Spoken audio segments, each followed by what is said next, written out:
حسنت جميع خصاله صلوا عليه وآله আসতে পথে আধার নেমে তাই বলে কি রইবি থেমে বারে বারে জ্বলবে বাতি হয়তো বাতি জ্বলবে না তাই বলে তো হিরোর মতো বসে থাকলে চলবে না আসতে পথে আধার নেমে তাই বলে কি রইবি থেমে বারে বারে জ্বালাবি বাতি হয়তো বাতি জ্বলবে না তাই বলে তো কাপুরুষের মতো বসে থাকলে চলবে না মাছ বড় হইকে দিল রে সবুজ শ্যামল পাখির কণ্ঠে দিল রে মিষ্টি মধুর গান চিন্তা করে দেখো রে মানব এসবই হলো আমার আল্লাহ তাআলার দান লা ইলাহা ইল্লাল্লাহ লা ইলাহা ইল্লাল্লাহ লা ইলাহা ইল্লাল্লাহ লা ইলাহা ইল্লাল্লাহ মুহাম্মাদুর রাসূলুল্লাহ ওই কুটির নীলাকাশ ভুবন মাঝে তুমি কুদরতি ইশারায় রেখেছ এই শ্যামল পৃথিবীর চিত্রখানি তুমি নিপুণ তোমার হাতে এঁকেছ ওগো আল্লাহ শুকর তোমার আমার যে মুসলিম করেছ ওগো আল্লাহ শুকর তোমার আমার যে মুসলিম করেছ আলহামদুলিল্লাহ শুকরিয়া জ্ঞাপন করি সে মহান রবের দরবারে যে মহান আল্লাহ তাআলা আমাদেরকে মুসলমানের ঘরে জন্ম দিয়ে শ্রেষ্ঠ নবীর উম্মত বানিয়েছেন সেই রবের দরবারে জোরে সোরে শুকরিয়া আদায় করি বলে আলহামদুলিল্লাহ দরুদ ও সালাম পাঠ করি সেই মহান আমাদের প্রতি সেই মহামানবকে মহান আল্লাহ তাআলা দিয়েছিলেন হযরত আদম আলাইহিস সালাতু ওয়াস সালামের শ্রেষ্ঠাংশ হযরত নূহ আলাইহিস সালামের বাহাদুরি হযরত শীশ আলাইহিস সালামের জন্ম ইব্রাহিম আলাইহিস সালামের সহনশীলতা ইসমাঈল আলাইহিস সালামের ভাষা ইসহাক আলাইহিস সালাতু ওয়াস সালামের সন্তুষ্টি সালেহ আলাইহিস সালাতু ওয়াস সালামের বাক্যতা লুকমান আলাইহিস সালাতু ওয়াস সালামের হিকমত ইয়াকুব আলাইহিস সালাতু ওয়াস সালামের সুসংবাদ ইউসুফ আলাইহিস সালাতু ওয়াস সালামের সৌন্দর্য আইয়ুব আলাইহিস সালামের ধৈর্য মুসা আলাইহিস সালামের শক্তি ইউসুফ আলাইহিস সালামের তাসবিহ ইউসা আলাইহিস সালাতু ওয়াস সালামের জিহাদ দাউদ আলাইহিস সালামের নিয়ামত সুলাইমান আলাইহিস সালাতু ওয়াস সালামের দান ইলিয়াস আলাইহিস সালাতু ওয়াস সালামের গাম্ভীর্য খিজির আলাইহিস সালামের ইলম ইয়াহইয়া আলাইহিস সালামের পরহেজগারি হযরত ঈসা আলাইহিস সালাতু ওয়াস সালামের জুহুদ সেই নবীর প্রতি দিল করে মহব্বত করে দরুদ সালাম পড়তে বলি সাল্লাল্লাহু আলাইহি ওয়াসাল্লাম সম্মানিত উপস্থিতি আমি পবিত্র কোরআনের সূরা লুকমান থেকে কয়েকটা আয়াত তেলাওয়াত করেছি মহান আল্লাহ তাআলা যদি চাহে এই আয়াত সংশ্লিষ্ট হযরত লুকমান আলাইহিস সালাতু ওয়াস সালাম আল্লাহ তাআলা তাকে হিকমত দিয়েছিলেন তিনি সেই হিকমতের মাধ্যমে তার সন্তানকে প্রায় 100 বছর অথবা 77টা বছর অথবা একাধিক নসিহত করেছিলেন তার মধ্যে থেকে 10টা নসিহতের কথা আমি আপনাদের সামনে পেশ করব আমরা আমাদের সন্তানদেরকে সেই নসিহতের দাওয়াত দেব আল্লাহ তাআলা স্বয়ং এমন পছন্দ হয়েছিল এত বেশি পছন্দ হয়েছিল যে মহান আল্লাহ তাআলা পবিত্র কোরআনে হযরত লুকমান আলাইহিস সালাতু ওয়াস সালামের নসিহতগুলো তুলে ধরেছেন বলেন সুবহানাল্লাহ হযরত লুকমান আলাইহিস সালাতু ওয়াস সালাম যদিও তার ব্যাপারে তিনি নবী ছিলেন কিনা এই ব্যাপারে ইখতিলাফ রয়েছে কিন্তু তিনি একজন আল্লাহর নবী ছিলেন এই ব্যাপারে কোনো ইখতিলাফ নাই আল্লাহ তাআলা তাকে এত মহব্বত করতেন এত ভালোবাসতেন তিনি আলহামদুলিল্লাহ 500 টাকা দিয়েছেন আমাদের বিলাল ভাই, আল্লাহ তাআলা তার দানকে কবুল করেন। সকল বলে আমিন। সম্মানিত হাজিরিন, মহান আল্লাহ তাআলা পবিত্র কোরআনের মধ্যে তার নসিহতগুলো এত পছন্দ করেছিলেন, এত ভালোবেসেছিলেন। তার 10টা নসিহত আমি পবিত্র কোরআন থেকে ব্যক্ত করব। আল্লাহ তাআলা পবিত্র কোরআনের 13 নম্বর আয়াতের মধ্যে আল্লাহ তাআলা বলেন, وَإِذْ قَالَ لُقْمَانُ لِابْنِهِ وَهُوَ يَعِظُهُ يَا بُنَيَّ لَا تُشْرِكْ بِاللَّهِ। হযরত লুকমান তিনি তার সন্তানকে ওয়াজ করে শোনাইছিলেন, নসিহত করেছিলেন, এবং সুন্দর সুন্দর নসিহত করেছিলেন, যে নসিহতগুলো আল্লাহ তাআলার কাছে এত প্রিয় হয়েছিল, এত প্রিয় হয়েছিল, যার কারণে পবিত্র কোরআনের মধ্যে আল্লাহ তাআলা তুলে দিয়েছেন এই পবিত্র কোরআনের জন্য আনেওয়ালা যত উম্মত হবে সকলের জন্য আমলের জন্য দিয়েছেন। 1 নম্বর নসিহত করেছিলেন, হে বৎস, তুমি কাউকে আল্লাহ তাআলার সাথে শরীক স্থাপন করিও না। ইন্নাশ শিরকা লাযুলমুন আযীম। মহান আল্লাহ তাআলা পবিত্র কোরআনের সূরা নিসার 48 নম্বর আয়াতের মধ্যে বলেন, ইন্নাল্লাহা লা ইয়াগফিরু আন ইউশরাকা বিহি ওয়া ইয়াগফিরু মা দুনা যালিক। আমি আল্লাহ তাআলা অন্য যত গুনাহ আছে, এই পৃথিবীর মধ্যে যত গুনাহ আছে সব গুনাহ আমি ক্ষমা করতে পারি, কিন্তু আমি আল্লাহ তাআলা শিরক গুনাহ কখনোই ক্ষমা করব না। তাহলে শিরক থেকে বেঁচে থাকা সবচাইতে বড় জরুরি।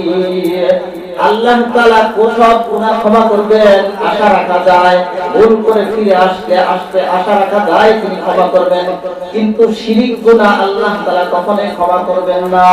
আল্লাহ রাসূল সাল্লাল্লাহু আলাইহি ওয়াসাল্লাম দোয়া শিক্ষা দিয়েছেন, আল্লাহুম্মা ইন্নী আউযু বিকা আন উশরিকা বিকা ওয়া আনা আ'লামু ওয়া লিমা লা তা'লামুন। আল্লাহ রাসূল সাল্লাল্লাহু আলাইহি ওয়াসাল্লাম একবার সাহাবা আজমাইন তিনারা মজলিসের মধ্যে বসা ছিলেন, আলোচনা করতেছিলেন। আল্লাহ রাসূল সাল্লাল্লাহু আলাইহি ওয়াসাল্লাম তিনি নসিহত করলেন, তোমরা শিরক গুনাহ থেকে বেঁচে থাকো, শিরক গুনাহ থেকে বেঁচে থাকো। আল্লাহ রাসূল সাল্লাল্লাহু আলাইহি ওয়াসাল্লামের কাছে একজন সাহাবী জিজ্ঞাসা করলেন, ইয়া রাসূলুল্লাহ, ইয়া হাবিবাল্লাহ, আমরা শিরক গুনাহ থেকে বেঁচে থাকবো কিভাবে? তখন আল্লাহ রাসূল সাল্লাল্লাহু আলাইহি ওয়াসাল্লাম দোয়া শিক্ষা দিলেন, লা উশরিকা বিহি ওয়া আনা আ'লামু বিমা লা তা'লামুন। হে আল্লাহ, আমি জ্ঞাত সারে যা ভুল করেছি তুমি ক্ষমা করিয়া দাও, আমার যত ভুল ত্রুটি হয়েছে, আমি যদি শিরক স্থাপন করে থাকি আমাকে ক্ষমা করিয়া দাও। তাহলে শিরক গুনাহ থেকে 1 নম্বর নসিহত হযরত লুকমান আলাইহিস সালাতু ওয়াস সালাম তিনি তার সন্তানকে 1 নম্বর নসিহত করেছিলেন যে তুমি শিরক গুনাহ থেকে বেঁচে থাকো। 2 নম্বর নসিহত করেছিলেন, তুমি পিতামাতার সাথে কখনোই খারাপ আচরণ করবা না। আল্লাহ তাআলার পরে তুমি শুকরিয়া আদায় করবে, আল্লাহ তাআলার পরে শুকরিয়া আদায় করবে পিতামাতার। 3 নম্বর নসিহত হযরত লুকমান আলাইহিস সালাতু ওয়াস সালাম তার সন্তানকে করেছিলেন, তুমি কখনোই পিতামাতার সাথে কি করবে না? খারাপ আচরণ করবে না, অসৎ ব্যবহার করবে না, অন্যায় আচরণ করবে না, সত্য বলেছি আচরণ তুমি কখনোই মা বাবার সাথে করবে না। কি জন্য করবে না? আল্লাহ তাআলা বলেন, ওয়াসাইনাল ইনসানা বিওয়ালিহি ইহসানা। আল্লাহ তাআলা বলেন, আমি মানুষকে তার পিতামাতাকে ইহসান করার আদেশ দিয়েছি, নির্দেশ দিয়েছি। কি জন্য নির্দেশ দিয়েছি? হামালাতহু উম্মুহু ওয়াহনান আলা ওয়াহনিন। তোমার মা তোমাকে কষ্টের পর কষ্ট বরণ করে গর্ভে ধারণ করেছে কি করেছে না? অবশ্যই করেছে। মা তোমাকে কষ্টের পর কষ্টে বরণ করেছে, তোমাকে গর্ভে ধারণ করেছে। কত যে কষ্ট দিয়েছি আমরা, যদি আমরা পায়ের জুতা দিয়ে চামড়া ছিঁড়ে জুতা বানায় দিই, মার তারপরেও রিংসত হবে না। মা বাবার জন্য এত তারা কষ্ট করেছে সন্তানের জন্য। দেখেন, একটু চিন্তা করিয়া দেখেন, ওই সন্তান আদি যদি সে কোনো সন্তান যদি চিন্তা করে যে আমার মা কত কষ্ট করেছেন, মায়ের গর্ভে যখন সন্তান আসে, একটু চিন্তা করিয়া দেখেন যুবক, তুমি একটু চিন্তা করিয়া দেখো, তোমার মা যখন তোমাকে গর্ভে রেখেছিল, গর্ভের মধ্যে যখন আসে, মার খাওয়া দাওয়ার ভালো লাগে না, কাজকর্ম ভালো লাগে না, শুয়ে বসে থাকে, কাজকর্ম আর ভালো লাগে না, উঠতে বসতে শুধুমাত্র কষ্ট হয়। যখন আস্তে আস্তে সন্তান পেটের মধ্যে বড় হয়, মা মনে করেন খাইতে বসছে, এমন মুহূর্তে সন্তান পেটের মধ্যে থেকে এমন একটা লাথি মেরেছে, লাথি মারার কারণে খাওয়া দাওয়া বাদ দিয়ে বাথরুমে গিয়ে উঠে বসে, একবার উঠে একবার বসে, এইরকম কষ্টের পর কষ্টে তোমাকে লালন পালন করেছে, তোমাকে 10টা মাস পেটের মধ্যে রেখেছে, তারপরে লালন পালন করেছে, 2 বছর পর্যন্ত বুকের দুধ খেয়ে খাওয়ায় বড় করেছে। শুধু তাই নয়, সন্তান বড় হওয়ার পর্যন্ত তোমাকে একেবারে ছোট থেকে অনেক তোমাকে ভাষা শিখিয়েছে, তোমাকে শিক্ষা দিয়েছে, তোমাকে মাদ্রাসায় স্কুলে নিয়ে তোমার সকাল থেকে নিয়ে 12টা পর্যন্ত বসে থেকে তোমাকে লালন পালন করে বড় করেছে। যদি সন্তান তুমি হতভাগা না হও, ও সন্তান তোমার মতো কপাল পুরা কি আছে যে মায়ের কদর দানি বুঝলা না, ওই সন্তানই তো সবচেয়ে হতভাগা, ওই সন্তানই তো সবচেয়ে হতভাগা যে মা বাবার অবাধ্য।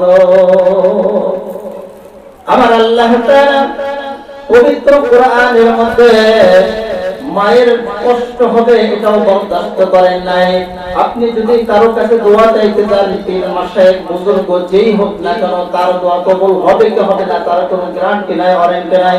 কিন্তু আমার আল্লাহ তাআলা মায়ের দোয়া এমন ভাবে কবুল করবেন, আসমান এবং জমিনের মধ্যে কোনো ফারাক থাকে না, সরাসরি আল্লাহ তাআলা কবুল করিয়া নেন। সুবহানাল্লাহ। সেই কারণে প্রত্যেকটা সন্তানের মাকে, মা বাবাকে কদরদানি করা। আল্লাহ রাসূল সাল্লাল্লাহু আলাইহি ওয়াসাল্লামের কাছে এক সাহাবে আসলেন, ইয়া রাসূলুল্লাহ, ইয়া হাবিবাল্লাহ, আমার কাছে সবচেয়ে বেশি হকদার কে? আল্লাহ রাসূল সাল্লাল্লাহু আলাইহি ওয়াসাল্লাম বললেন, উম্মুকা, তোমার মা। এরপর আবার জিজ্ঞাসা করলেন, তারপরে বেশি হকদার কে? তিনি বললেন, তোমার মা। এরপর আবার জিজ্ঞাসা করলেন, তুমি তারপরে কে হকদার? বললেন, তোমার মা। এরপর চতুর্থবার গিয়ে বললেন যে তোমার বাবা।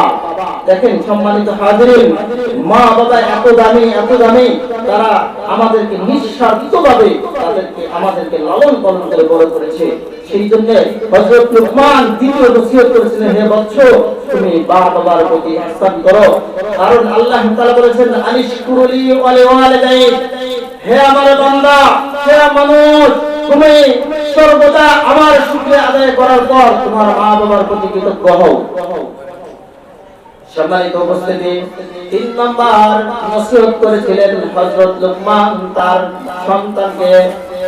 পিতামাতা যদি শিরিক করতে বলে, তারা এত দামি, দেখেন শিরিক করতে বলে, তিনি বলেন তোমরা শিরিক করবা না, কিন্তু তার সাথে খারাপ আচরণ করা যাবে না। আল্লাহ তাআলা পবিত্র কোরআন সূরা লুকমানের মধ্যে বলেন, ওয়া ইন জাহাদাকা আলা আন তুশরিকা বিহি মা লাইসা লাকা বিহি ইলমুন ফালা তুতি'হুমা ওয়া সাহিবহুমা ফিদ দুনিয়া মা'রুফা। যদি তুমি কোন সন্তানকে মা বাবা বাধ্য করে শিরক করতে, গুনাহ করতে, শরীয়ত বিরোধী কাজ করতে, আল্লাহ তাআলা বলেন ফালা তুতি'হুমা, সেটা অনুসরণ করবা না, তবে ফিদ দুনিয়া মা'রুফা, দুনিয়ার মধ্যে যতদিন থাকবা তার সাথে স্বাভাবিকভাবে আচরণ করবে, খারাপ ব্যবহার করবে না। হযরত আবু হুরায়রা রাদিয়াল্লাহু তাআলা আনহুর জীবনের যদি ঘটনার দিকে তাকাই, আল্লাহ রাসূল সাল্লাল্লাহু আলাইহি ওয়াসাল্লামের কাছে আসলেন, তিনি মুসলমান হইয়া গেলেন। মুসলমান হওয়ার পর আল্লাহ রাসূল সাল্লাল্লাহু আলাইহি ওয়াসাল্লামের কাছে বারবার আসেন যান। একদিনের ঘটনা, তিনি বাড়ি ফিরতে দেরি হয়ে গেছে। বাড়ি ফিরতে দেরি হওয়ার কারণে তার মা তাকে প্রহার করলো। প্রহার করার কারণে সে আঘাত পেয়ে জর্জরিত হইল, কোনো প্রতিবাদ করলো না। পরের দিন রাসূল সাল্লাল্লাহু আলাইহি ওয়াসাল্লামের কাছে আসলেন, আসার পরে বললেন, ইয়া রাসূলুল্লাহ, আসার পরে তিনি খণ্ডন করতেছিলেন, কোনো অভিযোগ তার নাই। হযরত আবু হুরায়রা রাদিয়াল্লাহু তাআলা আনহু কান্না দেখে রাসূল সাল্লাল্লাহু আলাইহি ওয়াসাল্লাম জিজ্ঞাসা করলেন, মা আবিকা ইয়া আবু হুরায়রা, হে আবু হুরায়রা, তোমাকে কোন জিনিসে খণ্ডন করায় তুমি কাঁদছো কেন? কি কারণে তুমি কান্না করছো? শেষ পর্যন্ত তিনি বললেন, আমার মা আমাকে প্রহার করেছে, আমি আপনার কাছে আসি যাই, আপনার কাছে ফিরে আসি যাই, ইলম শিক্ষা করি, জ্ঞান শিক্ষা করি, ইসলাম চর্চা করি, যার কারণে দেরি হওয়ার কারণে আমার মা আমাকে প্রহার করেছে। আল্লাহ রাসূল সাল্লাল্লাহু আলাইহি ওয়াসাল্লাম বললেন, তোমার মা তোমাকে প্রহার করেছে, এখানে কোনো আমার বিচার করার কিছু নাই। তখন আল্লাহ রাসূল সাল্লাল্লাহু আলাইহি ওয়াসাল্লামের কাছে হযরত আবু হুরায়রা জিজ্ঞাসা করলেন, ইয়া রাসূলুল্লাহ, হাবিবাল্লাহ, আপনি একটু আমার মায়ের জন্য দোয়া করুন, আমার মায়ের জন্য দোয়া করুন, তিনি যেন কালিমা পড়ে মুসলমান হয়ে যায়। মুহূর্তের মধ্যে আল্লাহ রাসূল সাল্লাল্লাহু আলাইহি ওয়াসাল্লাম আসমানের দিকে দুই হাত উত্তোলন করলে আল্লাহ তাআলার কাছে দোয়া করতে থাকলেন। তিনি যাইতে লাগলেন আর আবু হুরায়রা দৌড়ে বাড়ির দিকে চলে গেলেন। দেখতে চাইলেন যে আল্লাহ রাসূল সাল্লাল্লাহু আলাইহি ওয়াসাল্লামের দোয়া আগে কবুল হয় নাকি আমার মা কি রকম অবস্থায় আছে বাড়িতে পর্যবেক্ষণ করার জন্য। যাওয়ার পরে দরজায় টোকা দিয়ে আল্লাহ রাসূল সাল্লাল্লাহু আলাইহি ওয়াসাল্লাম আবু হুরায়রা রাদিয়াল্লাহু তাআলা আনহু দরজায় টোকা দিলেন। দেওয়ার সাথে সাথে মায়ের নরম আওয়াজ শুনতে পাইলেন। ঘরে ঢোকার পর দেখতে পাইলেন মার যে আচরণ ছিল সব পরিবর্তন হয়ে গেছে। তখন তিনি বললেন, আবু হুরায়রা, আমি তোমাকে মেরে ভুল করেছি, তুমি আমাকে ক্ষমা করিয়া দাও, আমাকে নিয়ে যাও রাসূলের দরবারে, আমি ইসলাম গ্রহণ করব। লা ইলাহা ইল্লাল্লাহু মুহাম্মাদুর রাসূলুল্লাহ। সুন্দর আচরণ করেছিলেন। আল্লাহ রাসূল সাল্লাল্লাহু আলাইহি ওয়াসাল্লাম শিক্ষা দিলেন, তোমার মা তোমাকে প্রহার করছে, যে কোনো বিচার নাই, কোনো বিচার নাই, কোনো অপরাধ করো বা না করো, মা তো মা। সেই জন্য মার সাথে কখনো আচরণ খারাপ করা যাবে না। যদি সে বাধ্য করে তারপরে সে কাজ করবে না, কিন্তু খারাপ আচরণ করা যাবে না। সম্মানিত উপস্থিতি, হযরত লুকমান আলাইহিস সালাতু ওয়াস সালাম 4 নম্বর নসিহত করেছিলেন, গুনাহ যত ছোটই হোক না কেন তুমি গুনাহ ছেড়ে দিবে। হযরত লুকমান তিনি সন্তানকে নসিহত করলেন, ইয়া বুনাইয়া ইন্নাহা ইন তাকুন মিসকালা হাববাতিন মিন খারদালিন ফাতাকুন ফি সাখরাতিন আও ফিস সামাওয়াতি আও ফিল আরদি ইয়াতি বিহাল্লাহ ইন্নাল্লাহা লাতীফুন খাবীর। হযরত লুকমান তিনি তার সন্তানকে 4 নম্বর নসিহত করলেন, হে বৎস, তুমি কখনোই গুনাহ যদি ছোট হয়ে থাকে ছোট গুনাহ থেকে বেঁচে থাকবে। কি কারণে বেঁচে থাকবে? আমার আল্লাহ তাআলা পবিত্র কোরআনের মধ্যে সূরা লুকমানের মধ্যে বলে, ওয়া ইন তাকুম মিসকালু হাববাতিন মিন খারদালিন, যদি গুনাহ অথবা সওয়াবের কাজ, নেক কাজ অথবা গুনাহের কাজ যদি সামান্য পরিমাণ হয়, মিন খারদালিন ফাতাকুন ফি সাখরাতিন, যদি সেটা সরিষার দানা পরিমাণ হয়, আর এই সরিষার দানা যদি শিরা গর্ভে থাকে অথবা আসমানের মধ্যে থাকে অথবা জমিনের ভূপৃষ্ঠে আটলান্টিক মহাসাগরের মধ্যে যে কোন স্থানে থাকে না থাকুক না কেন, আল্লাহ তাআলা বলেন, ইয়াতি আল্লাহ, আল্লাহ তাআলা সেই ক্ষুদ্র নেক আমল হোক, বদ আমল হোক, গুনাহ হোক আর সওয়াবের কাজ সেটা একত্র করবেন, জমা করবেন। সুবহানাল্লাহ। দেখেন আল্লাহ তাআলা এখান থেকে আমাদের মেসেজ দেন যে গুনাহের কাজ যদি ছোট হয় অথবা সওয়াবের কাজ যদি বড় হয়, ছোট হয়, যেটাই হোক না কেন, যদি যারা পরিমাণ হয়, সামান্য পরিমাণ হয়, সেটাও আল্লাহ তাআলা কিয়ামতের ময়দানে আমার আপনার জন্য বাজেট রেখে দিয়েছেন, আমার আপনার জন্য সেটা জমা করে দিয়েছেন, রেখেছেন। সেই কারণে গুনাহ ছাড়া দরকার আছে না নাই? সম্মানিত উপস্থিতি, গুনাহ ছাড়তে হবে। হযরত লুকমান 4 নম্বর নসিহত করেছিলেন, গুনাহ যতই ছোট হোক না কেন গুনাহ ছেড়ে দিবে। 5 নম্বর নসিহত করেছিলেন, সবচেয়ে বড় তুমি নামাজ আদায় করবে। ইয়া বুনাইয়া আকিমিস সালাত হে বৎস তুমি নামাজ আদায় করবে। তখন তো নির্ধারিত কোনো নামাজ ছিল না। এই জামানার জন্য এই আয়াতের নসিহত হলো যে 5 ওয়াক্ত নামাজ পড়ায় ওয়াক্তান সালাতান। আল্লাহ তাআলা পবিত্র কালাম সূরা নিসার 63 নম্বর আয়াত 103 নম্বর আয়াতের মধ্যে বলেন ইন্নাস সালাতা কানাত আলাল মুমিনিনা কিতাবান মাওকুতা। আল্লাহ তাআলা পবিত্র কালামের মধ্যে ঘোষণা করিয়া দেন যে নিশ্চয় নামাজ সময় আবদ্ধ ফরজ। 5 ওয়াক্ত নামাজ আল্লাহ তাআলা আমাদের উপর ফরজ করে দিয়েছেন। এই 5 ওয়াক্ত নামাজকে ধরা, 5 ওয়াক্ত নামাজ যদি আমরা ধরি তাহলে দেখবেন প্রত্যেকটা যুবকের সর্বপ্রথম আমলের কাজ এইটা করা দরকার যে তুমি নামাজটা আগে ঠিক করো। বাকি আমলগুলো নাও করতে পারো, প্রথম পক্ষে তুমি নামাজটা করো। তোমার হায়াত, তোমার সময় দেখো না, তোমার মতো কত যুবক হঠাৎ করে গোরস্থানে চলে গেছে, হঠাৎ করে কবরস্থানে চলে গিয়েছে। কত আশা, কত স্বপ্ন ছিল, কত বুক ভরা ব্যথা ছিল, কত স্বপ্ন থাকা সত্ত্বেও আশার সিরিয়াল আছে কিন্তু যাওয়ার কোনো সিরিয়াল নাই। সেই কারণে যুবক, আল্লাহ রাসূল সাল্লাল্লাহু আলাইহি ওয়াসাল্লাম আমাকে আপনার জন্য ওই নামাজের কথা শুধুমাত্র 50 ওয়াক্ত নামাজ নিয়ে আসছিলেন, কিন্তু 5 ওয়াক্ত নামাজ আদায় করলে 50 ওয়াক্ত নামাজের সওয়াব আমলনামা লিখে দেন। সুবহানাল্লাহ। মিরাজের রাতের ঘটনার দিকে যদি আমরা তাকাই, আল্লাহ রাসূল সাল্লাল্লাহু আলাইহি ওয়াসাল্লাম তিনি 5 ওয়াক্ত নামাজ আনেন নাই, নিয়ে আসছিলেন আল্লাহর পক্ষ থেকে 50 ওয়াক্ত। কিন্তু বারবার নসিহত করার কারণে, বারবার যাওয়ার কারণে, হযরত মুসা আলাইহিস সালাতু ওয়াস সালামের পরামর্শে বারবার যাওয়ার কারণে 5 ওয়াক্ত শেষ পর্যন্ত রাখেন, কিন্তু আমলনামায় সওয়াব কিন্তু 50 ওয়াক্ত জমা হবে। 50 ওয়াক্ত আমলনামায় সওয়াব হবে, 50 ওয়াক্ত নামাজেরই সওয়াব হবে, কিন্তু 5 ওয়াক্ত নামাজ আমাদেরকে দিয়েছেন। এই 5 ওয়াক্ত নামাজ আমার আপনার ফরজ, বাধ্যতা হলো প্রত্যেক নর নারী বাড়িতে হওয়ার থেকে শুরু করে মৃত্যুর আগ পর্যন্ত তার উপর ফরজ। এটা ফরজান কোন একক হবে না। মনে করেন ফ্যামিলির মধ্যে 5 জনের মধ্যে 2 জন আদায় করলাম হয়ে গেল, এটা সেরকম আমল নয়, প্রত্যেক ব্যক্তির উপর ফরজ। সেই কারণে হযরত লুকমান 5 নম্বর নসিহত করেছিলেন যে হে বৎস তুমি নামাজ আদায় করবে, তুমি নামাজ আদায় করবে। 6 নম্বর নসিহত করেছিলেন সৎ কাজে আদেশ এবং অসৎ কাজে নিষেধ করবে। খুবই গুরুত্বপূর্ণ একটা নসিহত।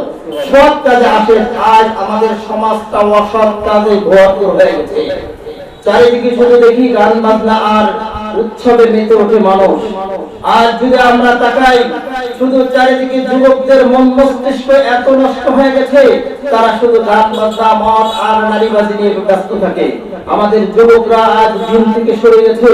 এই জন্য আফসোসের সাথে বলি, ও যুবক, তোমার যৌবনকালটা অত্যন্ত দামি, অত্যন্ত দামি। তোমার যৌবনকালটা এত দামি, এত দামি। তোমার বৃদ্ধ হয়ে যাওয়ার পর সে এত ইবাদতের গুরুত্ব যদি তুমি বেশি করে থাকো, কিন্তু যৌবনকালটাকে তুমি মূল্যায়ন করো। আল্লাহ রাসূল সাল্লাল্লাহু আলাইহি ওয়াসাল্লাম বলেন, লা তাযুল কদমা ইবনে আদম ইয়াউমাল কিয়ামাতি হাত্তা ইয়াসআলু আন খামসিন। প্রত্যেক ব্যক্তি কাল কিয়ামতের ময়দানে 5টা প্রশ্নের জবাব দেওয়া ব্যতীত সামনে এক পা অগ্রসর হওয়ার সুযোগ থাকবে না। তার মধ্যে 1 নম্বর হবে আন শাবাবি ফিমা আফলা। তোমার যৌবনকালটাকে কোন কাজে ব্যয় করেছো? তোমার যৌবনকালটাকে কোথায় ব্যয় করেছো? তোমার যৌবনকালটাকে কোথায় ব্যয় করেছো?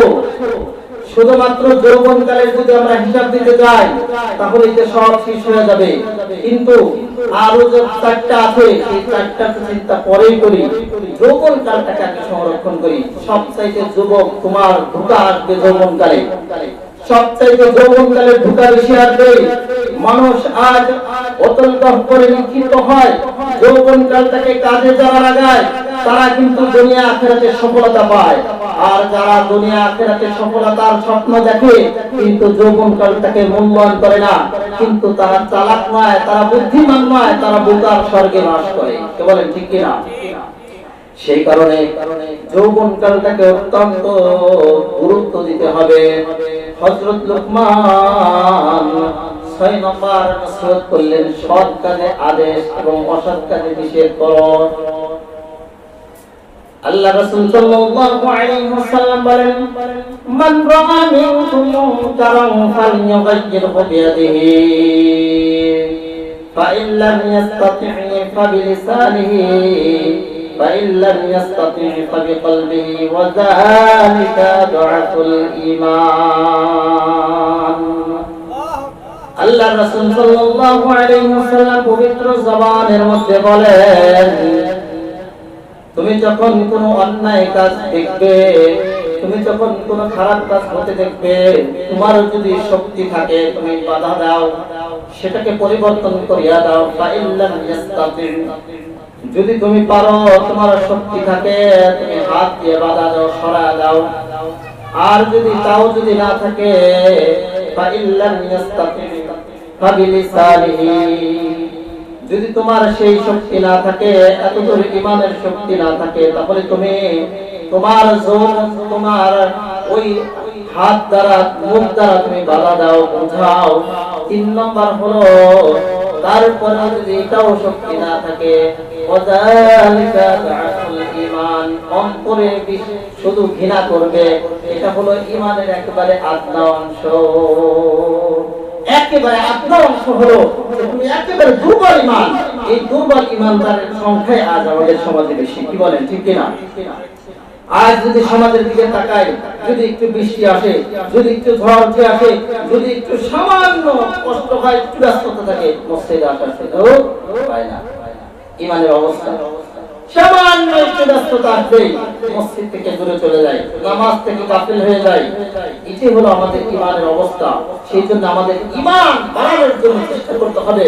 ঈমান কখন বাড়বে? যখন আল্লাহ তাআলার বেশি স্মরণ করব, যখন কোরআন তেলাওয়াত করব, যখন বেশি বেশি কোরআন পড়ব। ইযা তুলিয়াত আলাইহিম আয়াতুহু যাদাতুহুম ঈমানা, যখন মানুষ কোরআন তেলাওয়াত করে, কোরআন শুনে, কোরআনের আলোচনা শুনে, তখন তার ঈমান বৃদ্ধি পায়। সুবহানাল্লাহ। সেজন্য কোরআনের মজলিসে যতদূর পর্যন্ত মাইকের আওয়াজ যাচ্ছে, আমরা আশেপাশে দোকানপাটে দেখে আসলাম অনেকগুলো মানুষ, তারা বসে অনর্থক সময় কাটাচ্ছে, কিন্তু মাহফিলের প্যান্ডেলের মধ্যে আসার সুযোগ হয় নাই। সেই জন্য মাইকের আওয়াজ যতদূর পর্যন্ত যায়, ততদূর পর্যন্ত সকলকে আবেদন করবো, আমরা মাহফিলের প্যান্ডেলে বসে যাই। এই মাহফিল কিন্তু আর সর্বোচ্চ 3 ঘন্টা পর আর পাওয়া যাবে না। সেই জন্য এই এলাকার জন্য এই মুহূর্তের নিয়ামত হলো এই সময়টাকে কদরদানি করা, মূল্যায়ন করা, বোঝা, একটি সময় দেওয়া, অর্থ দিয়ে, বুদ্ধি দিয়ে, পরামর্শ দিয়ে মসজিদটাকে আগায় নেওয়া। এলাকার জন্য সবচাইতে এলাকাবাসী উদ্যোগ নিয়ে সুন্দরভাবে মসজিদটাকে আগায় নেওয়া। অনেক পুরাতন মসজিদ, এর চেয়ে অনেক অল্প বয়স আমার মসজিদ, কিন্তু আলহামদুলিল্লাহ দোতলা হয়ে গেছে। এই মসজিদটা কাজ শুরু করার জন্য চেষ্টা চলতেছে। এলাকার সকলেই মিলে একটু সহযোগিতার হাত বাড়াবো, কি বলে, ঠিক কিনা? সম্মানিত উপস্থিতি, এই জন্য সৎ কাজে তাআওয়ানু আলাল বিররি ওয়াত তাকওয়া ওয়া লা তাআওয়ানু আলাল ইসমি ওয়াল উদওয়ান। তোমরা সৎ কাজের সহযোগিতা করো, অসৎ কাজের সহযোগিতা করিও না। সৎ কাজ যেটা হয় সেটা সহযোগিতা করার কথা আল্লাহ তাআলা নির্দেশ দিয়েছেন, সৎ কাজে সেজন্য সহযোগিতা করা। 7 নম্বর নসিহত হযরত লুকমান তার সন্তানকে করেছিলেন, বিপদ আপদে ধৈর্য ধারণ করবে। বিপদ আপদ সবার জীবনে আসে, কম বেশি বিপদ আপদ আসে। এই বিপদ আমাদের ধৈর্য ধারণ করবে। ধৈর্যের পরিমাণ যার যত বেশি, নেক কাজ তত বেশি সে করতে পারে। ধৈর্যের পরিমাণ যার যত বেশি, সে গুনাহ তত বেশি ছাড়তে পারে। الصبر على الطاعة، الصبر على المعصية، الصبر على المصيبة ধৈর্য হলো তিন প্রকার, তিন সময় ধৈর্য করেছে আমাদেরকে নিতে হবে। এক নম্বর হলো ইবাদতের ধৈর্য। ইবাদতের ধৈর্য যখন নামাজের সময় হয়ে যায়, মুয়াজ্জিন আযান দিয়ে দেয়, তখন ধৈর্য সহকারে আল্লাহ তাআলার ডাকে সাড়া দিয়ে মসজিদে এসে নামাজ পড়া, এক নম্বর ধৈর্য। দুই নম্বর হলো আসসাবরু আলা তাআ, আসসাবরু আলাল মাসিয়া, গুনাহ থেকে বেঁচে থাকার জন্য ধৈর্য। এটা সবচেয়ে বড় কঠিন। মন তো চাবেই গুনাহ করতে, মন তো চাবেই খারাপ কাজ করতে। মনের মধ্যে মানুষ সাধারণত চার কারণে গুনাহ করে। মানুষ সাধারণত চার কারণে গুনাহ করে থাকে। এক নম্বর কারণ হলো তার শাহওয়াতের কারণে। মন চায়, দিল চাইছে তার জন্য, মন যা চায় তা করতে চায় মন। এই মনের কারণে, দিলের শাহওয়াতের কারণে সে গুনাহ করে থাকে। দুই নম্বর হলো বন্ধুর কারণে। সৎ বন্ধু যদি ভালো হয়, সেই ব্যক্তি আস্তে আস্তে দিলের পথে উঠতে পারে। তিন নম্বর হলো পেটের কারণে। আজ আমাদের খাবার লাগে, প্রয়োজন হয় টাকা পয়সা কামানোর জন্য, যখন সে উপার্জনের কোনো হালাল রাস্তা পায় না, অপথে বিপথে গিয়ে সে অন্যায়ভাবে কামাই করতে থাকে। চার নম্বর হলো শয়তানের কারণে সাধারণত মানুষ গুনাহ করে। শয়তান সব সময় আপনার জন্য পিছনে লেগে আছে। এই জন্য আল্লাহ তাআলা বলেন উদখুলু ফিস-সিলমি কাফা ওয়া লা তাত্তাবিউ খুতুওয়াতিশ শাইতান। তোমরা ইসলামের মধ্যে পরিপূর্ণ দাখিল হও। উদখুলু ফিস-সিলমি কাফা ওয়া লা তাত্তাবিউ খুতুওয়াতিশ শাইতান। শয়তানের পদাঙ্ক অনুসরণ করিও না, শয়তানের কথা মতো মানিও না, শয়তানের পন্থাগুলো অনুসরণ করিও না। একমাত্র শয়তানকে বাদ দিয়ে একমাত্র দিনের পথে তুমি ওঠো। তো 7 নম্বর নসিহত আল্লাহ হযরত লুকমান আলাইহিস সালাতু ওয়াস সালাম তার সন্তানকে করেছিলেন বিপদ আপদে ধৈর্য ধারণ করবে। 8 নম্বর নসিহত করেছিলেন মানুষকে অবহেলা করবে না। ওয়ালা তুসাইর খাত্তাকা লিন-নাস ওয়ালা তামশি ফিল আরদি মারহা। তুমি মানুষকে অবহেলা করবে না। পবিত্র কোরআনে আল্লাহ তাআলা এই নসিহতগুলো তুলে দিয়েছেন। ওয়ালা তুসাইর খাত্তাকা লিন-নাস, মানুষকে তুমি অবহেলা করবে না। কালো হোক, সুন্দর হোক, লম্বা হোক, বেটে হোক, যে যাই হোক না কেন, লা ইয়াসখার কওমুন মিন কওমিন আসা ওয়ালা ইয়াসখার কওমুন মিন আসা। তোমার কাছে তুমি ছোট হও না বড় হও, তুমি ধনী না গরীব, তুমি টাকা পয়সার মালিক নাকি তুমি দরিদ্র, এটা কোনো আল্লাহ তাআলা দেখেন না। আল্লাহ তাআলার কাছে ওই ব্যক্তির দাম যার বেশি তাকওয়া আছে, যার ব্যক্তি দ্বীন আছে, যার বেশি ইসলাম মান্যওয়ালা, সেই ব্যক্তিকে আল্লাহ তাআলা বেশি পছন্দ করেন। বলেন না সুবহানাল্লাহ। সেই কারণে আল্লাহ তাআলা কারো ধন সম্পদের দিক দেখেন না। এই জন্য সুন্দর একটা আল্লাহ তাআলা এই নসিহতটাকে কোরআনে তুলে দিয়েছেন। হযরত লুকমান আলাইহিস সালাম করেছিলেন যে হে বৎস, কাউকে অবহেলা করবে না। তোমার পাশে গরিব মানুষ থাকতে পারে, তোমার পাশে দরিদ্র মানুষ থাকতে পারে, খেটে খাওয়া মানুষ থাকতে পারে, কিন্তু তুমি কাউকে অবহেলা করবে না। হয়তো বা তোমাকে ধনাঢ্যর মালিক বানিয়েছেন, অত ইজ্জু মান তাশা অত জিল্লু মান তাশা বিয়াকাল খায়র ইন্নাকা আলা কুল্লি শাইইন কাদির। ইজ্জতের মালিক আল্লাহ, জিল্লতের মালিক আল্লাহ, ক্ষমতার মালিক আল্লাহ, অবদস্ত অবমাননার মালিক আল্লাহ। যখন আল্লাহ তাআলা যাকে চান তাকে ক্ষমতা দেন, যাকে সম্মানিত করতে চান তাকে সম্মান করেন, যাকে অপমান করতে চান অপমান করেন, যাকে ধন সম্পদের মালিক বানাতে চান তাকে মালিক বানায় দেন, যাকে ধন সম্পদ থেকে শূন্য বানাতে চান তাকে শূন্য বানিয়ে দেয়। সেই কারণে আল্লাহ তাআলার কাছে কারো দাম নাই। সে ছোট হোক না বড় হোক, সে গরিব হোক না বেটে হোক, সেই জন্য খুবই গুরুত্বপূর্ণ, মানুষকে অবহেলা করবে না। সম্মানিত উপস্থিতি, 9 নম্বর নসিহত করেছিলেন হযরত লুকমান, চলাফেরায় তুমি অহংকার করবে না। অহংকার সম্পর্কে আল্লাহ রাসূল সাল্লাল্লাহু আলাইহি ওয়াসাল্লাম বলেন হাদিসে কুদসির মধ্যে,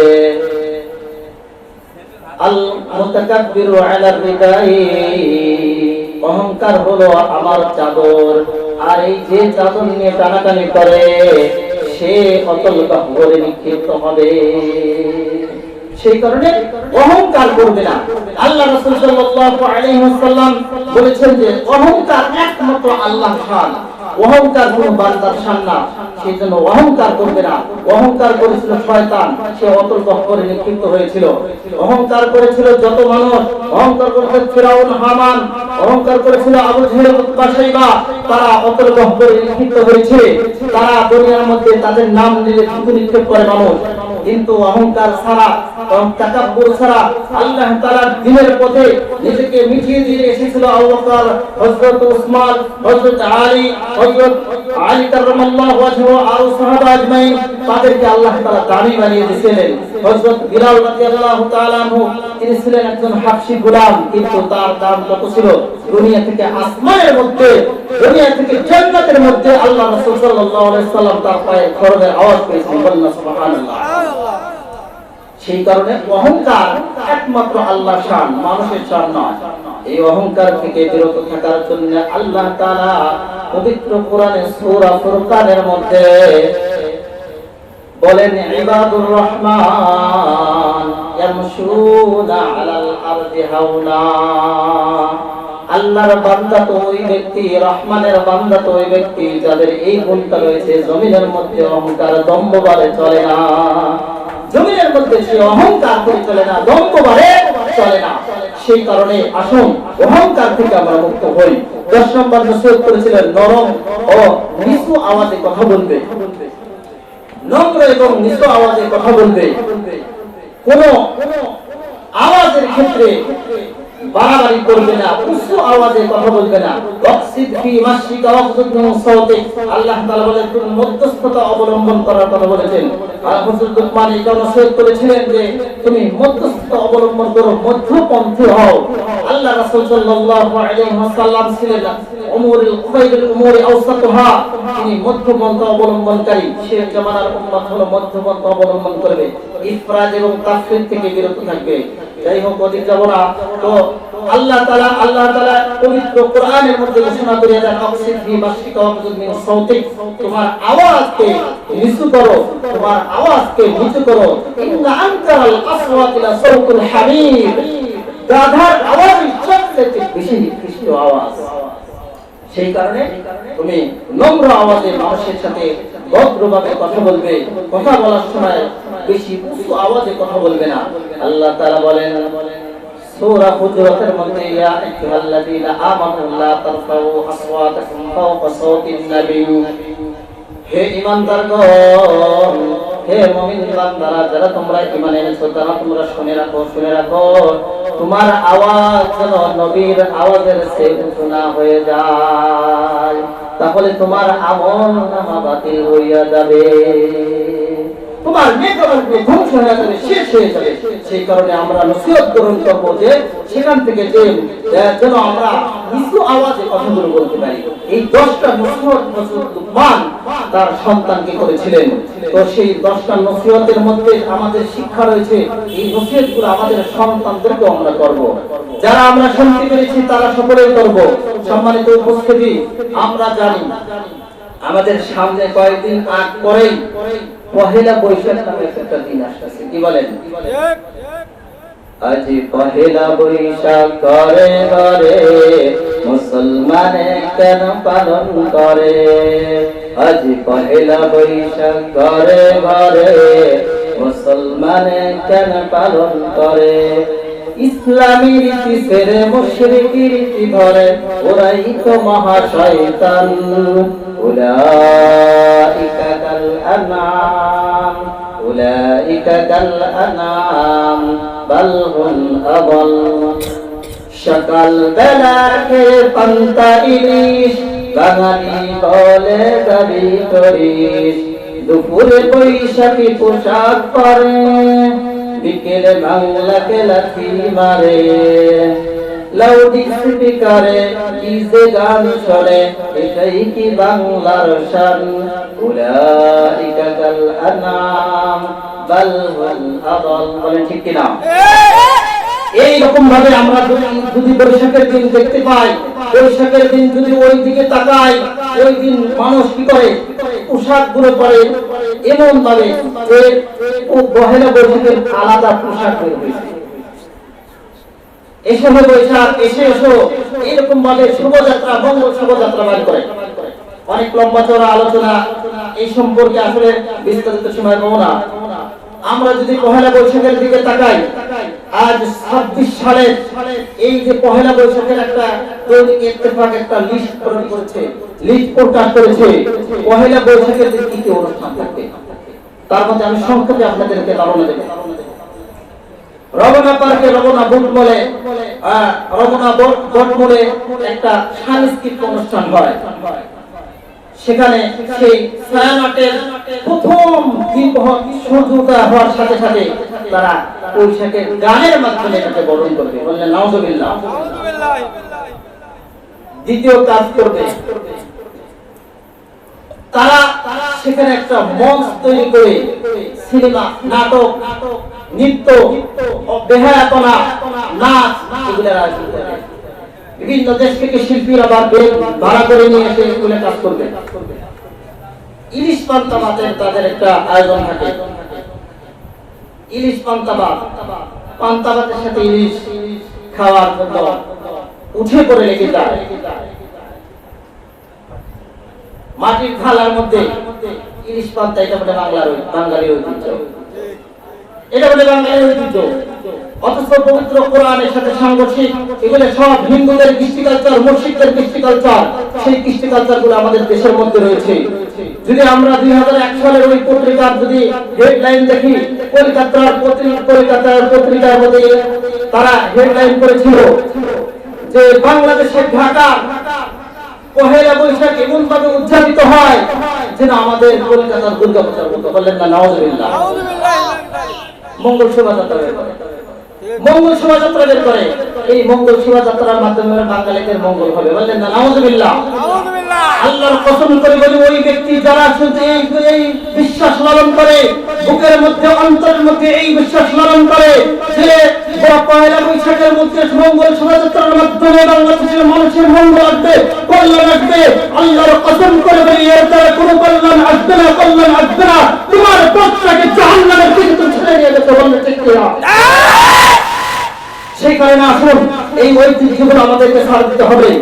আমাদেরকে আমাদের ইসলামের সক্রিয় ইসলামের সংস্কৃতি রয়েছে, এইগুলো বাদ দিয়ে একমাত্র আল্লাহ তাআলার দ্বীনের দিকে আসতে হবে। আজ যদি আমরা সংসদে দেখি 300 আসন আছে, এই 300 আসনের মধ্যে একজন হিন্দু হলো সাংস্কৃতিক মন্ত্রী, একজন হিন্দু হলো সাংস্কৃতিক মন্ত্রী। এই হিন্দু নাটের গুরু, সেই তো সবকিছু ঘোরাচ্ছে। সে হিন্দুত্ববাদীদের, সে মুশরিকদের কৃষ্টি কালচার আমাদের মধ্যে ঢুকাচ্ছে। মনে করতেছে আমরা বাঙালি, আমরা কত চালাক না, আমরা কত বুদ্ধিমান না, আমরা একটু নাচাইলেই নাচতে থাকি, অথচ এর মধ্যে গভীর ষড়যন্ত্র রয়েছে। 95% মুসলমানের রাষ্ট্রের মধ্যে হিন্দুত্ববাদী সব কৃষ্টি কালচার আমাদের বাংলাদেশে চলছে। এগুলোর পরিবর্তন আমাদের নিজেদের মন মস্তিষ্ক থেকে আসতে হবে, তাহলে দেখবেন ইনশাআল্লাহ একসময় আমাদের পরিবর্তন আসবে। সেই কারণে আসুন এই ঢাকা বিশ্ববিদ্যালয়ের মধ্যে আবার নৃত্যর আয়োজন হবে, বললেন না নাউজুবিল্লাহ। সরওয়ার্দী উদ্যানের মধ্যে নৃত্যর আয়োজন হবে, সেগুন বাগিচার মধ্যে নৃত্যর আয়োজন হবে। এগুলো হলো পহেলা বৈশাখের আচার অনুষ্ঠান। তার প্রভাব আমাদের যুবক যুবতীদের ভিতরে উতলায় উঠতেছে, বলেন না নাউজুবিল্লাহ। ও যুবক, তোমার যৌবন কালটা অত্যন্ত দামি, তোমার যৌবন কালটা এত দামি, যৌবন কালে যদি তুমি মূল্যায়ন না করো, তুমি বৃদ্ধ হয়ে যাওয়ার পর তুমি নামাজে আসবা, তুমি ঠিক মতো রুকু করতে পারবে না, সিজদা করতে পারবে না, জিহাদ করতে পারবে না, নেক কাজগুলো করতে পারবে না, জানাজা শুরু করতে পারবে না। কিন্তু তোমার যৌবনকালে যদি নেক আমল করতে চাও তুমি পারবে। তুমি যৌবনকালটাকে যেই কাজে লাগাবে সেই কাজেই তোমার চাঙ্গা হয়ে যাবে। যুবকরা যেখানে জিতেছে সেখানে সব কিছু পরিবর্তন হয়েছে। আমরা যদি জুলাই বিপ্লবের দিকে তাকাই, এই কাজটা কিন্তু কোন রাজনৈতিক দল করতে পারে নাই, কোন বিশাল বড় রাজনৈতিক দল হোক কিন্তু কেউ করতে পারে নাই। যুবকদের মাধ্যমে পরিবর্তন হয়েছে, কি বলেন ঠিক কিনা? ফ্যাসিবাদ দূরীভূত হয়েছে কিন্তু এই মাত্র যুবকদের তাড়নায়। সব স্কুল কলেজ ভার্সিটির ছেলেমেয়েরা নিজেদের জানকে বিসর্জন দিয়ে দেশটাকে স্বাধীন করেছে, দেশটাকে সুন্দরভাবে আবার গড়ার স্বপ্ন আমরা দেখেছিলাম, কিন্তু সেই স্বপ্ন আমাদের বাস্তবায়ন হয় নাই। চাই, তারপরে কিছুটা পরিবর্তন হয়েছে, আমরা চাই যে আরো পরিবর্তন হোক। কি বলে, ঠিক কিনা? সেই কারণে যুবক, তোমার দাম আছে, তোমার মান আছে, তোমার ইজ্জত আছে, তোমার সম্মান আছে। তুমি নিজেকে চেনো, তুমি নিজেকে জানো, নিজেকে বোঝো। ও মুসলমান, তুমি কেন নিজেকে চেনো না? কেন তুমি হিন্দু আর খ্রিস্টানদের, বৌদ্ধদের, নাসারাদের, তারা তো কঠোর থেকে কঠোর 100 বছর আগে থেকে প্ল্যান করে যে মুসলমানদের কিভাবে ক্ষতি করা যাবে, কিভাবে মুসলমানদের ক্ষতি করা যাবে। ইহুদিরা 100 বছর আগে থেকে প্ল্যান করেছে, 100 বছর পরে গিয়ে এটা বাস্তবায়ন হবে। কিন্তু আমরা মুসলমান এটা বুঝি না, এটা আমরা বুঝতে পারি না যে আমাদের কিভাবে আমরা এরকম ভাবে আমরা আমাদেরকে বোকা বানিয়ে, অথচ আমরা মুসলমানের সংখ্যা কিন্তু বেশি, দাবি করি মুসলমান। কেমন মুসলমান তুমি, কেমন মুসলমান? রমজান এলে রাখো না রোজা, দিনকে করো আঘাত। কেমন মুসলমান তুমি, কেমন মুসলমান? তুমি ইমানদারির বড়াই করো, নেই তোমার ঈমান। কেমন মুসলমান? মুসলমান আমরা দাবি করি, কিন্তু মুসলমানের কাজ যেগুলো সেগুলো করতে রাজি না। অথচ আল্লাহ তাআলা বলেন, ইয়া আইয়ুহাল্লাযীনা আমানুত্তাকুল্লাহা হাক্কা তুকাতিহি ওয়া লা তামুতুন্না ইল্লা ওয়া আনতুম মুসলিমুন। হে ঈমানদারগণ, তোমরা তাকওয়া অর্জন করো এবং ততক্ষণ পর্যন্ত মুসলমান না হবে, আত্মসমর্পণ না করবে, একমাত্র দ্বীনের জন্য, ইসলামের জন্য সব কিছু বিলীন করে দিয়ে আল্লাহ তাআলার বিধানের পায়রাবি না করবে, ততক্ষণ পর্যন্ত মৃত্যুবরণ করো না। কারণ তোমার মৃত্যুবরণ যদি তুমি মুসলমান না হয়ে, আত্মসমর্পণ না করে, নিজেকে বিলীন করে না দিয়ে তুমি যদি কবরে যাও, কবরে তোমাকে ফেরেশতা ধরবে। এই জন্য তো আল্লাহ রাসূল সাল্লাল্লাহু আলাইহি ওয়াসাল্লাম বলেন, আল কবর রাউযাতুন মিন রিয়াদিল জান্নাহ আও হুফরাতুন মিন হুফারিন নার।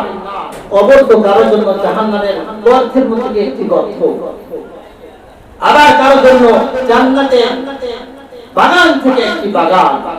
সেই কারণে আসুন যুবক, আসুন, এখন তোমার সময় আছে, তোমার এখনো সময় আছে। আমি 10টা নসিহত করলাম এবং পহেলা বৈশাখ সম্পর্কে কিছু আলোচনা করলাম। এই সম্পর্কে আসলে আমাদের জানা দরকার, এই সম্পর্কে আমাদেরকে মানা দরকার। আমল করতে আমরা এত পিছিয়ে যে আমরা আমলও পারছি না, আমরা আজ আমলে উঠতে পারছি না। আজ আমরা দুনিয়া থেকে যাওয়ার জন্য সামনের দিকে অগ্রসর হচ্ছি, দিনের দিকে অগ্রসর হচ্ছি না। আমাদের নজর কিন্তু আমাদের চলা কিন্তু কবরের দিকে, কিন্তু আমাদের নজর কিন্তু দুনিয়ার দিকে, নজর কিন্তু আমাদের দুনিয়ার দিকে, তাকাচ্ছি দুনিয়ার দিকে, কিন্তু এক পা হাঁটি পা করে কিন্তু কবরের দিকে অগ্রসর হচ্ছি, সামনের দিকে অগ্রসর হচ্ছি। একদিন আমার পর হচ্ছে, একদিন আমি কবরের দিকে আগায় যাচ্ছি। 1 সেকেন্ড পর হচ্ছে, 1 সেকেন্ড আমি কবরের দিকে আগায় যাচ্ছি। একদিন 2 দিন এরকম করতে করতে, একদিন 2 দিন করতে আমরা কবরের দিকে আগাচ্ছি। কিন্তু আমার নজর কোথায়? আমি অমুকটা করব, বাড়ি করব, গাড়ি করব, দালান করব, বিল্ডিং করব, এটা করব, সেটা করব, কিন্তু আমার অগ্রসর হচ্ছে কবরের দিকে। সেই কারণে আসুন আমরা এখান থেকে শিক্ষা গ্রহণ করি। যুবকদেরকে বিশেষ করে আমি নসিহত করি। যুবকদের সম্পর্কে আমি একটা বইও লিখেছি, বর্তমান যুব সমাজের অধঃপতনের কারণ ও তার প্রতিকার। যুবকদের জন্য, যুবকরা যদি ভালো হয়, তো যেই সমাজের যুবকরা ভালো, সেই সমাজের লোকগুলো শান্তিতে বসবাস করে। বলেন ঠিক কিনা? যেই ইউনিয়নের যুবকরা ভালো, সেই ইউনিয়নের মধ্যে শান্তিতে মানুষ বসবাস করে। বলেন ঠিক কিনা? যেই রাষ্ট্রের মধ্যে যুবকরা ভালো, সেই রাষ্ট্র ইসলাম কায়েম হইতে আর সময় লাগে না। বলেন ঠিক কিনা? সেই কারণে যুবকদের সবচেয়ে অবসর ভূমিকা রাখতে হবে, অগ্রগামী ভূমিকা রাখতে হবে। রাসূল সাল্লাল্লাহু আলাইহি ওয়াসাল্লামের জামানার দিকে যদি লক্ষ্য করি, হযরত উসামা ইবনে যায়েদ মাত্র 18 বছর বয়সে সেনাপতি হয়েছিলেন, যুদ্ধের সেনাপতি বানিয়ে দিয়েছিলেন, যেখানে আবু বকর, ওসমান রাদিয়াল্লাহু তাআলা আনহুর মতো বৃদ্ধ সাহাবীরা ছিল, বয়স্ক সাহাবীরা ছিল, কিন্তু যুদ্ধের কমান্ডার বানিয়ে দিয়েছিলেন উসামা ইবনে যায়েদকে মাত্র 17 থেকে 18 বছর বয়সে। এরকম ভাবে আস্তে